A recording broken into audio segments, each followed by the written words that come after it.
बिल्कुल। पंडित जी, बहुत सारे लोग हैं जो अभी आप पहले जिक्र कर रहे थे, रास्ते में थूकते हुए चलते हैं, गंदगी फैलाते हुए चलते हैं, क्या वो भी किसी तरह असर डाल सकता है?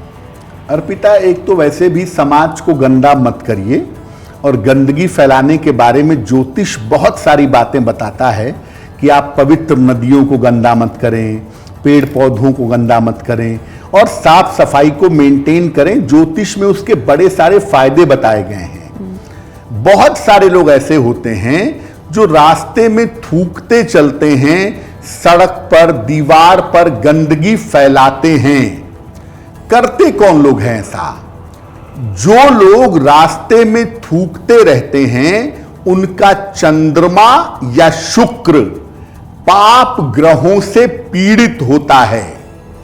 अगर आपका चंद्रमा पाप ग्रहों से पीड़ित होगा या आपका शुक्र पाप ग्रहों से पीड़ित होगा तो आप रास्ते में थूकते हुए चलेंगे।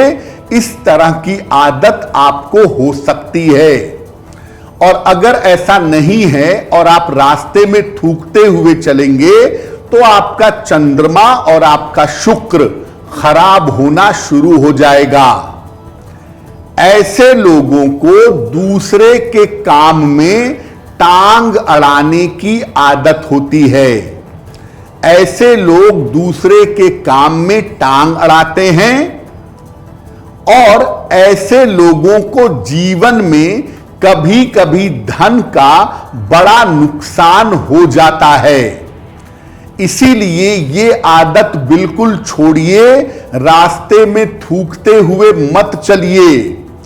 आपका चंद्रमा शुक्र खराब होगा तो आपको जिंदगी में धन का बड़ा नुकसान होगा या धन को लेकर के मुश्किलें होंगी।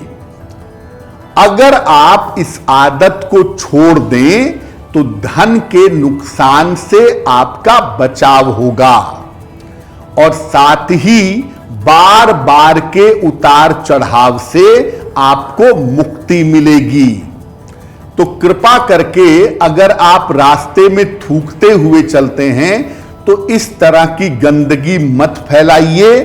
एक तो सामाजिक दृष्टिकोण से अच्छा नहीं है, दूसरा ज्योतिष के दृष्टिकोण से अगर आप ऐसा करते हैं तो ये आपके धन के लिए, आपकी बचत के लिए, आपकी सेविंग के लिए भी बिल्कुल अच्छा नहीं है।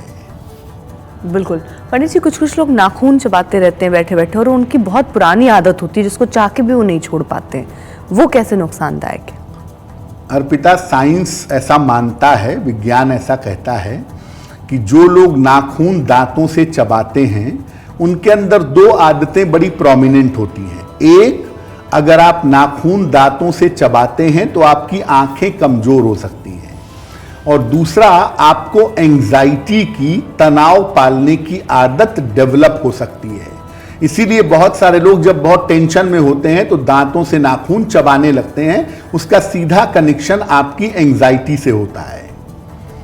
नाखून चबाना भी एक बहुत नकारात्मक और बहुत बुरी आदत है।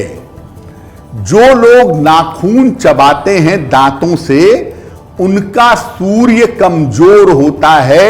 90% मान के चलिए कि उनका सूर्य कमजोर होगा और ऐसे लोगों को आगे चल करके आंखों की समस्या हो जाती है। हम ये नहीं कह रहे हैं कि जिसको आंखों की समस्या है वो दांतों से नाखून चबाता है, नहीं। लेकिन अगर आप अपने दांतों से नाखून चबाते हैं तो आपको आगे चल करके आंखों की समस्या हो सकती है। और ये वो आदत है जिस आदत की वजह से बिना कारण के, बिना वजह के आपको अपयश मिल सकता है, मुकदमेबाजी की नौबत आ सकती है। तो बहुत छोटी सी आदत है, बहुत सारे लोगों के अंदर होती है। जैसा अर्पिता कह रही थी कि बचपन से लोगों की आदत होती है कि दांतों से नाखून चबाते रहते हैं।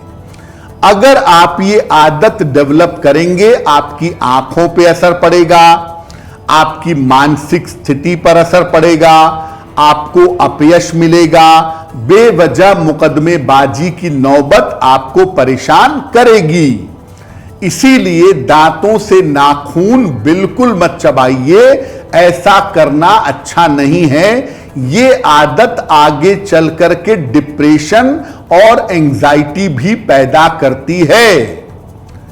इस आदत को अगर आप छोड़ दें तो आपका मान सम्मान बढ़ेगा। इसीलिए इस आदत को छोड़ देना ही बेहतर है।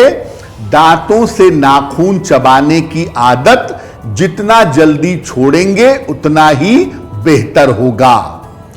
और अगर आप ऐसा करते हैं, नाखून दांतों से चबाना बंद कर देते हैं, तो पिता के साथ आपके रिश्ते अच्छे होंगे, आंखों की रोशनी में आपके सुधार होगा।